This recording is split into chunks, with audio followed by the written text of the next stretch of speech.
Hi, I'm Elise Metcalf and this is Classroom in the Wild. This spring break, 14 students have embarked on an adventure to Chesapeake Bay in Maryland. For the next 4 days, the students will be out in the wilderness, learning about nature, filmmaking and the great outdoors. Under the supervision of Nick and Vanina from National Geographic, the students are in for quite a week.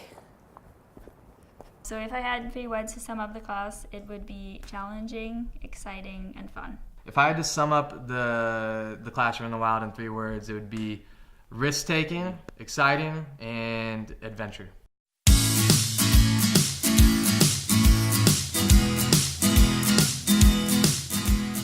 It's day 1 and we're here at Chesapeake Bay Environmental Centre in Maryland to learn more about the environment and explore this beautiful scenery. Now, as you can see, it is a little bit chilly, but that doesn't faze us. The sun is shining and we can't wait to go and have a bit of an adventure. So without further ado, I'm going to go and explore. We met with CIW's Education Director, Katie, who gave us a tour of the reserve and explained the various conservation programs taking place. Founded in 1979, CIW's mission is to protect wetlands for waterfowl and address issues of declining water quality, urban sprawl and loss of habitat. So now that we've been outside and explored the grounds, I'm going to head inside and talk to Katie, who's going to show us some real-life birds of prey. Katie, how are you doing? Very well. And who do we have here? This is the Chesapeake Bay Environmental Center's great horned owl. Does he have a name or? He doesn't have a name, and we don't want to give our birds names because we want them still to be thought of as wild animals. Even though we won't release them, they are rehabilitated birds that are non-releasable. There are a number of birds of prey that also reside at the centre who are mostly victims of road accidents. After rehabilitation, they have been deemed unfit to be released into the wild because of the extent of their injuries, so now live at the centre and are used as part of CIW's educational programme. It's been quite a day at Chesapeake Bay Environmental Centre. We've explored the preserve, we've seen live birds of prey. It's been a long day, but it's been really fulfilling and we're looking forward to seeing what tomorrow will bring.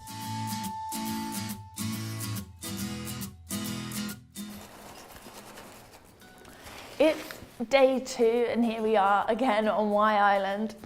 It's pretty early, it's about 8 o'clock. We were meant to be heading to Blackwater today, but we woke up and it's pouring with rain, which really isn't ideal. It was meant to be snow, but it's raining, it's windy, and so we're not going to head to Blackwater anymore, and we're going to spend the day inside. Or at least that's what they think. They're all in their lounge at the moment, pretty tired, lying around. I'm planning on pitching to them a little adventure. I want to go on a hike in the pouring rain. So we'll see how that will go when I go pitch them the idea. But first, breakfast. Morning guys, I have a proposition for you. Does anyone fancy coming for a hike with me in the rain? Sure, yeah. Yeah, let's do it. About it. Well, that was a more positive response than I was anticipating. Undeterred by the brewing storm and freezing winds, we set off into the wilderness. So we are embarking on Ferry Point Trail, which is a 1.1 mile trip, which doesn't sound like very much, I know, but if you were in these conditions, you'd understand that that is pretty good considering the amount of wind and how freezing it is. It feels good to be in the great outdoors. Out in the fresh air, walking along a dirt track with branches blowing in the wind, it isn't hard to feel at one with nature. It's definitely a contrast from the bustling streets of DC from which we have come. Do you manage to kind of get out hiking, go on a little adventure very often? Oh, it's kind of hard when you live in the city. Oh, yeah. Yeah, that's actually why I came on Classroom in the Wild, because like I never really get the opportunity, and like this is a good opportunity to do that. So it looks like our trail has ended. We're doing so well. I think we might have taken the wrong trail. We were on Ferry Point Landing and we meant to take Jack in the pulpit. Let's head back. Here it a bit off. Guys, we found the trail, don't panic.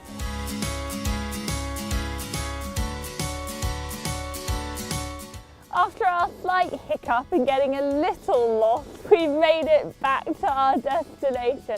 But that's all part of what an adventure is. It doesn't matter if you get lost as long as you have a good time and do some exploring.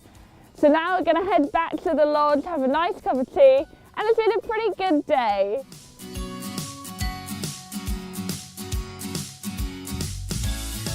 I'm just shielding myself a bit here from the elements. As you can see, it's another very windy day. It's our third and final day of Classroom in the Wild, and we are here at Blackwater National Wildlife Refuge. Blackwater National Wildlife Refuge is home to a variety of plants and animals from 3 major habitats: forest, marsh and shallow water. Stretched over 28,000 acres, it serves as an important nesting and feeding area for migrating and wintering birds. Hi Ray, thank you so much for meeting with me today. Pleasure. So you are the Visitor Services Manager for this wildlife refuge. So what is here? Blackwater National Wildlife Refuge is about 30,000 acres of habitat that we manage for the benefit of either the habitat itself or the wildlife that resides here. We're going out in a minute to go and explore, drive around. What can we expect to see? If you don't see a bald eagle, I'll probably give you back your money. We made our way around the refuge.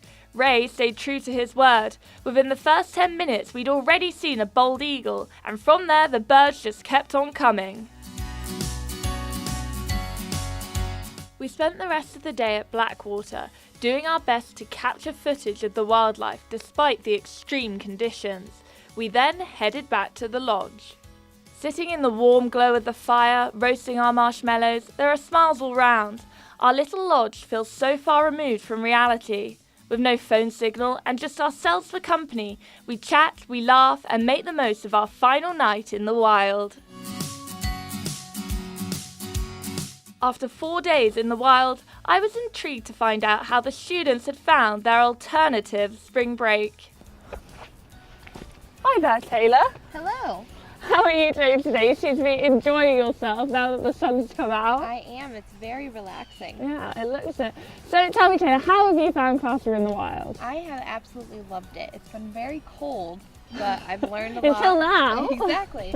This makes up for it, but it's been a great learning experience. What would you tell someone who's thinking about coming on the trip? Why should they come? Or should they come? They should come. Like, Okay. absolutely. You have, like, absolute freedom to do really whatever you want down here. It's a wild experience. If someone is not sure, they're on the bench whether to come to Classroom in the Wild for their spring break, what would you tell them? I would tell them to absolutely just take the risk and jump in, because I was not familiar with film before I came on the trip, and now I feel like I have a little bit more of like the fundamental sense of how things work, and I think that it was a super rewarding trip. And that's a wrap. Our 4 days at Chesapeake Bay are drawing to a close, and this morning we'll be heading back to American University. We've all had a really, really great time. It's been cold, it's been windy, but it was worth the trip out here. We've seen bald eagles, we've gone on adventure walks, and we've all bonded in the great outdoors. So I'm Elise Metcalf, signing out. And this is Classroom in the Wild.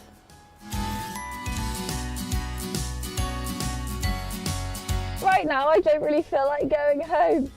But if I hide in here, they won't find me and I'll be able to stay.